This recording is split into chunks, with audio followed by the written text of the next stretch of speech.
hablando de anticonceptivos y el riesgo de lo que implica el uso de ellos y el cáncer. Hay aquí un factor que aumentan o reducen el riesgo. Entonces, a veces nos preguntamos si es la genética o el estilo de vida. ¿Qué pesa más, la genética o el estilo de vida? Ambos pesan bastante y pesan igual. Hoy por hoy nosotros sabemos que el 70% de los tumores malignos se generan por causas externas, algo que nosotros llamamos epigenética, causas alrededor del paciente. Ahí se pueden ubicar temas de alimentación, temas de químicos que Sí, de hablábamos lo que hablábamos en el podcast anteriormente. pasado, múltiples circunstancias que están alrededor del paciente y que forman parte del ambiente del paciente. Y el otro 30% entonces se divide en un 10 a 15% de pacientes que tienen una enfermedad genética o que tienen un riesgo genético porque hay un gen que está mutado como Claro. tal. Ese paciente usualmente te da una historia de personas que empiezan su enfermedad en una etapa temprana de su vida, menores de 50 años, que tienen más de un solo cáncer en la misma persona o que hay grupos familiares dentro de esa persona que han tenido múltiples cánceres y usualmente ahí de por medio hay un gen que está mutado.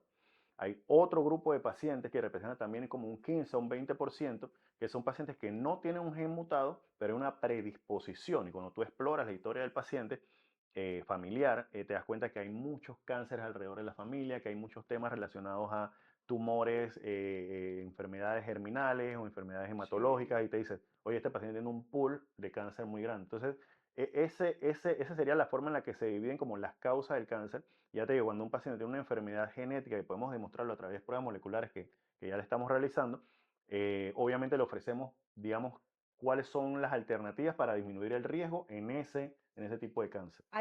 Yo he conocido de personas que dicen, no, yo me tengo que operar, me tengo que quitar las mamas Ujú.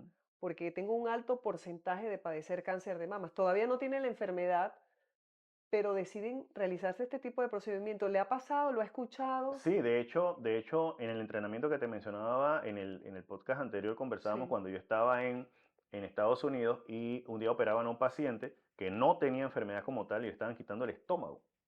Me llamó un muchacho de 30 y pico de años, que era que el papá de él había tenido un antecedente que había fallecido de cáncer de estómago a los 50 y tantos años, y le hicieron una prueba genética y se dieron cuenta que tenía una mutación en un gen que se llama CDH. Le Ujú. hicieron pruebas, endoscopías, todo marcó negativo. Sin embargo, por la prueba genética le ofrecieron una gastrectomía profiláctica.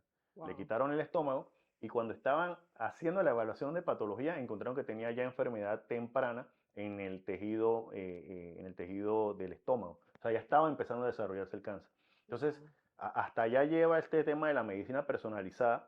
Hoy en día, aunque sigue siendo común el tema de la mastectomía disminuidora de riesgo o profiláctica, como le llaman, tenemos otras alternativas también y es esto, seguir un seguimiento estrecho a esta paciente también se acepta como una alternativa antes de llevarla a la mastectomía, porque es que la mastectomía también tiene sus efectos adversos. El Claro. tema de la parte psicológica, el tema de la pérdida, la sensibilidad en esa área, sobre todo para la relación de pareja como para la misma paciente, el tema de la parte estética como tal, si bien es cierto, tenemos múltiples colegas que hacen tremendas reconstrucciones y queda como igualita, como si fuera tejido previo, sin Sí, embargo nunca queda igual al claro. Sí, original no, no es lo mismo, y ¿no? no simula el 100% del original, queda muy bonito y todo, pero esto pasa, ¿no? Entonces al final de esto, digo yo que el tema de tener un gen y tener una cirugía reductora de riesgo o profiláctica forma parte del armamento, no tiene que ser el 100% del tiempo, se puede evaluar, pero forma parte del tratamiento de estos pacientes.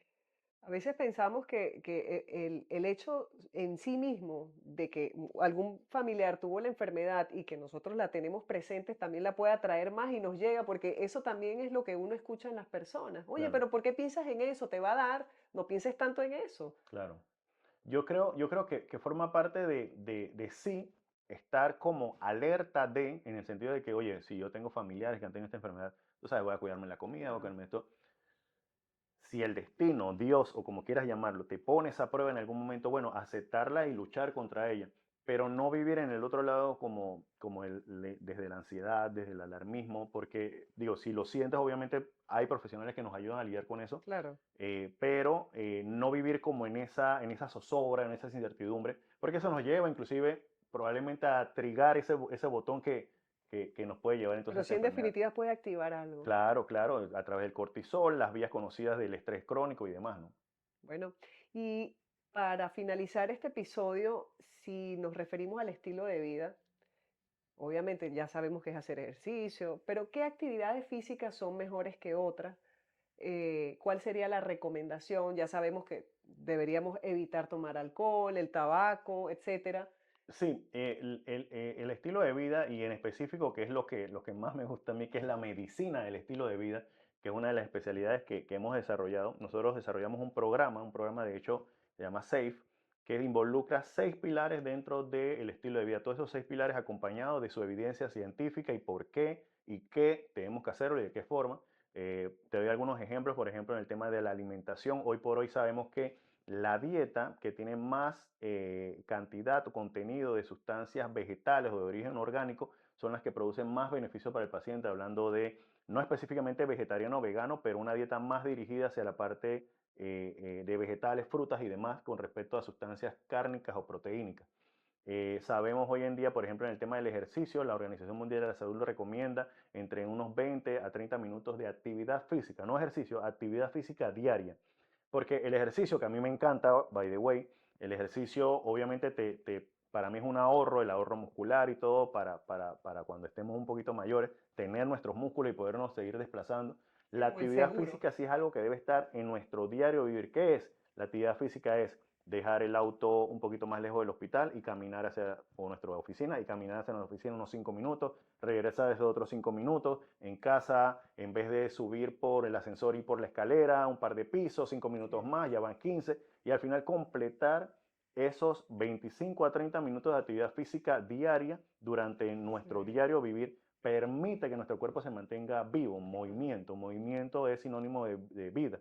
El tercer pilar es el tema del sueño. Nosotros tenemos que ser conscientes de cómo debe ser nuestra habitación, recomendaciones dentro de ella, evitar tener pantallas luminosas dentro de nuestra habitación, el celular antes de dormir no, porque eso evita que se dé la secreción de una de las hormonas más importantes de reparación celular, que es la melatonina.